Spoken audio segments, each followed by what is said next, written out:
Ei, você, sim, você mesmo, que cruzeirou e acabou caindo nesse vídeo de paraquedas, ou que acabou caindo nesse vídeo por culpa do ser humano chamado Edu. Bom, aproveitando da sua companhia, quero lhe fazer uma pergunta. Você quer aprender de uma forma simples e fácil como ganhar dinheiro e ainda poder ser reconhecido por onde você passar?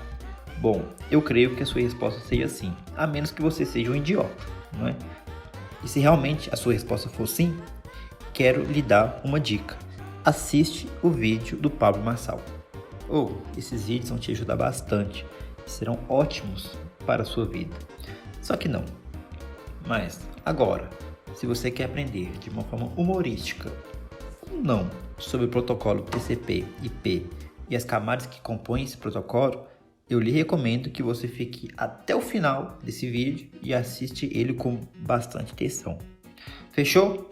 Bom, me apresentando, me chamo Luiz e quero falar um pouco sobre o protocolo TCP/IP. Bom, basicamente, esse protocolo é um conjunto de protocolos que possibilita a comunicação entre computadores e servidores, formando a internet. Ele combina o protocolo de controle de transmissão TCP, responsável pela transmissão de dados, com o protocolo de internet IP, que identifica os computadores e servidores. Quando falamos um pouco da história do TCP/IP, estamos falando de algo que se confunde com as origens da própria internet, pois o conjunto de protocolos foi desenvolvido em 1969 no Departamento de Defesa dos Estados Unidos. Esse protocolo ele fez parte de um projeto conhecido como ARPANET, uma tecnologia de comunicação entre computadores, que décadas mais tarde viria a se tornar a internet como conhecemos hoje. Basicamente, os pesquisadores da época queriam criar uma tecnologia de comunicação capaz de transmitir grandes volumes, lá ele, de dados, em alta velocidade. Estamos falando de um período bem complicado para os Estados Unidos, que está vivendo em meio a guerras, como a Guerra Fria e a Guerra do Vietnã, e meio que existia um certo cagaço por parte dos Estados Unidos sobre uma possível guerra nuclear. Até foi por isso o propósito dessa tecnologia, no caso para estratégias militares. Bom, graças a Deus, ou a quem tu acredita ou segue, não sei, essa guerra nuclear nunca ocorreu. Mas o desenvolvimento da tecnologia foi seguindo em universidades dos Estados Unidos e do Reino Unido. Tanto é que um dos primeiros testes do protocolo TCP/IP ocorreu em 1975, entre a Universidade de Stanford dos Estados Unidos e a University College London, na Inglaterra. Eu sei que meu inglês é maravilhoso e eu sou um bilíngue. Quando estamos falando sobre o funcionamento do protocolo TCP/IP, embora apenas 2 protocolos estejam evidenciados no nome do TCP/IP, a tecnologia funciona por meio de camadas, que trabalham em conjunto para garantir a transmissão, integridade e segurança dos dados conforme eles viajem pela web. Por ser um modelo padronizado e processado de maneira uniforme, o TCP/IP garante que os dados serão transmitidos da forma correta. Bom, depois dessa curta introdução, é sério, era para ser bem curta. Agora vamos falar um pouco sobre as 4 camadas desse protocolo, que são elas: a primeira, camada de aplicação; a segunda, camada de transporte; a terceira, camada de internet; e a quarta, camada de acesso à rede. E aqui, relaxe, se porventura ao longo desse vídeo foram surgindo vozes diferentes da que você está ouvindo, fique tranquilo que são apenas outras pessoas falando, viu? Não é que minha voz mudou não, beleza? Telnet. O Telnet é um protocolo e aplicação parte da família TCP/IP para acesso e utilização de computadores remotos. Com o Telnet, podemos fazer login em outros computadores da internet e utilizar os seus recursos. Tá, mas como funciona o Telnet? Vamos supor que eu tô lá em casa, tô jogando LOL lá concentrada e o Gabriel me liga no Discord urgente falando que por ele pegar um joguinho no Roblox lá de alta definição, uns gráficos altíssimos lá, o PC dele travou. Aí ele vira e fala essa situação. Com o Telnet eu consigo entrar do meu computador no computador nele e resolver esse problema. Só que o Telnet ele não é criptografado, então ele não tem nenhuma segurança de dados. Com isso, tem outras opções de criptografia, nesse mesma situação do Telnet, que seria o SSH. HTTP. O que é e para que serve? O HTTP é um protocolo projetado para a transferência de conteúdo da web. O HTTP é um protocolo simples que utiliza os serviços de protocolo TCP para executar sua função de transferência de conteúdo. Por isso, o HTTP é um protocolo de transferência de conteúdo altamente confiável. Então, o navegador ele é o responsável de mostrar o site, mas o HTTP é o responsável de que vai buscar a informação no servidor. E tem também o HTTPS. Diferente do HTTP, o HTTPS ele já vem com a criptografia. É um protocolo de comunicação da web que protege a integridade e a confiabilidade dos dados trocados por meio da comunicação criptografada. Então, o que vai acontecer? Com o HTTPS, ele vai ter criptografia. Essa criptografia, vamos supor, você tá lá colocando seu cartão para comprar Robux. Só que, se ele tiver a criptografia, você vai colocar os dados, colocar os números do seu cartão e a criptografia torna-o legível e ilegível. Diferente do HTTP, que não tem nenhuma diferença, não tem nenhuma segurança em si. E a ferramenta mais recente para garantir a criptografia do HTTPS vai ser o EVSSL, que é verde. Então vai ser aquela barrinha que fica no link do Google, que ela tá verdinha. E isso é o certificado que o Google está demonstrando que esse site está seguro. O FTP é um protocolo de rede para a transmissão de arquivos entre computadores. Dentro do conjunto TCP/IP, ele é um protocolo da camada de aplicação para o download e upload de arquivos em conexão do tipo cliente-servidor. Então, basicamente, ele vai enviar arquivos para a nuvem e pegar da nuvem e baixar. E o DNS? O que vai ser o DNS? O DNS é como se fosse uma lista telefônica. O HTTP vai dar o nome para o DNS, vamos supor, Google. DNS, qual que é o IP do Google? Aí o DNS vai lá, vai jogar o nome do Google e vai procurar o IP dele. Então ele vai meio que converter o nome por IP. É isso? É isso?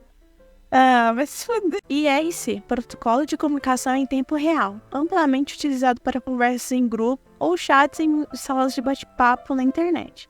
Ele permite que usuários de todo o mundo se conectem a servidores de IRC e participem de conversas sobre uma ampla variedade de tópicos em tempo real. Vamos supor, eu jogava um jogo chamado Invu. O Invu, basicamente, você tem que entrar na sala do bate-papo e conversar. Então, se alguma pessoa saísse ou não estivesse presente na sala, então não haveria bate-papo. Então, basicamente, o IRC teria que duas pessoas estiverem conectadas ao mesmo tempo para conversar. Se uma pessoa desconectasse, então não teria como que ela conversasse mais. Os chamados protocolos de e-mail, eles foram criados há muito tempo atrás. Durante os anos de 1980, os protocolos para a troca de e-mail foram padronizados.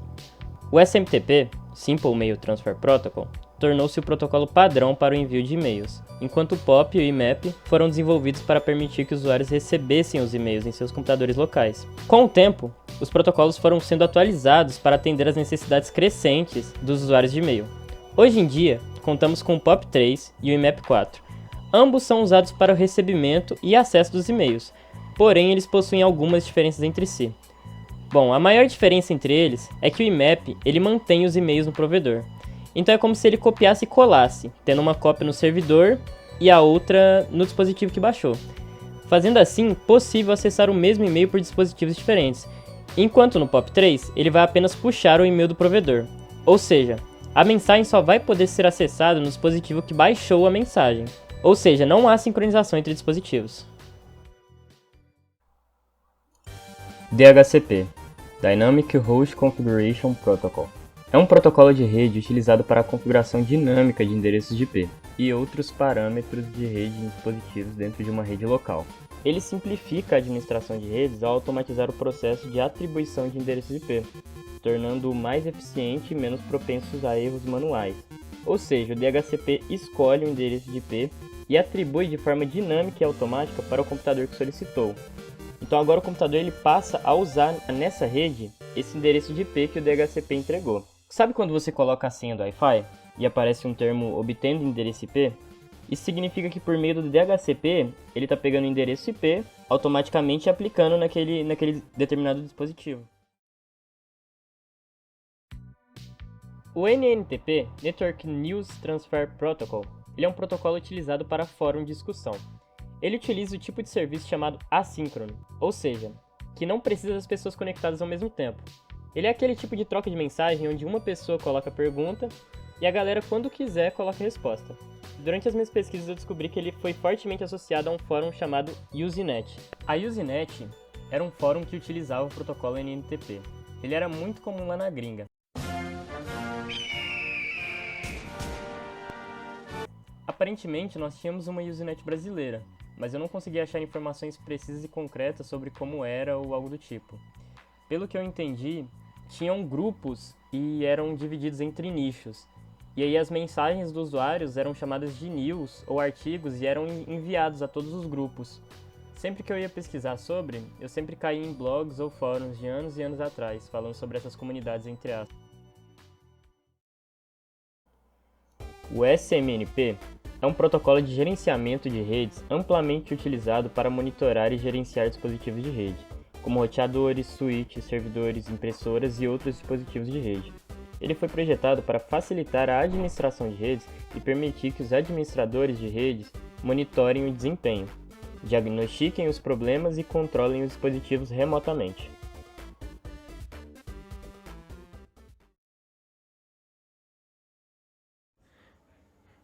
Meu nome é Eric e eu vim explicar sobre os protocolos TCP e UDP. TCP é um protocolo orientado à conexão confiável e um controle de fluxo. Ele garante a entrega ordenada e sem erro dos dados, além de verificar se todos os pacotes foram recebidos corretamente, e amplamente utilizado em aplicações que exigem alta confiabilidade, como transferência de arquivos, navegação na web e envio de mais.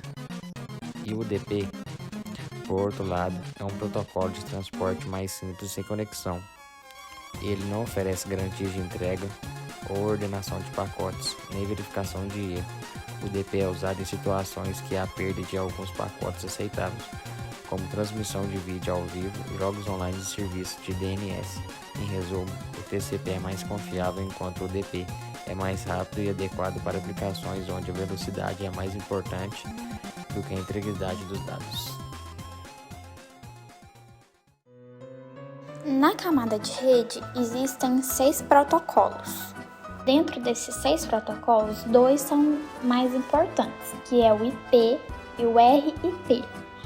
A função do IP, que é o protocolo de internet, ele é o principal da comunicação e é utilizado para enviar e receber dados através da internet. Ele também é responsável pela entrega de pacotes de dados de um dispositivo para outro. Ele também define como que os pacotes de dados devem ser fragmentados, roteados e endereçados. Depois tem o RIP, que é o protocolo de informações de roteamento. Esse protocolo, ele determina as retas mais eficientes para os pacotes de dados dentro de uma rede IP. Depois tem o ARP, que é o protocolo de resolução de endereço. Esse protocolo ele permite que um dispositivo mapeie um endereço IP para um endereço físico em rede local. Depois tem o RARP, que é o protocolo de resolução de endereço reverso. Ele realiza o inverso do ARP. Ele permite que um dispositivo mapeie o endereço físico para o endereço IP. Depois tem o ICMP, que é o protocolo de mensagem de controle da internet. Ele é usado para comunicar informações sobre os erros de comunicação ou também problemas na rede. E por último temos o OSPF, que é o primeiro caminho mais curto aberto. Esse protocolo, ele é o protocolo de roteamento de tipo link state, que permite enviar avisos sobre o estado de conexão a todos os roteadores em uma mesma área hierárquica. Acesso à rede. Nessa camada, o foco está na comunicação entre os dispositivos. Trago os principais meios com analogias simples e brasileiras sobre o assunto. Internet. O dogão caramelo que é corridinho das ruas, sempre correndo livremente, conquistando a simpatia de todos que cruzam seu caminho, é como o cabo de internet. Ele é o verdadeiro vira-lata das redes locais, conectando dispositivos e compartilhando os dados como se estivesse correndo pela vizinhança. sem se preocupar com hierarquias ou formalidades. Assim como o cachorro caramelo, o cabo de internet é simples, confiável e sempre está lá quando você precisa, pronto para fazer parte da família.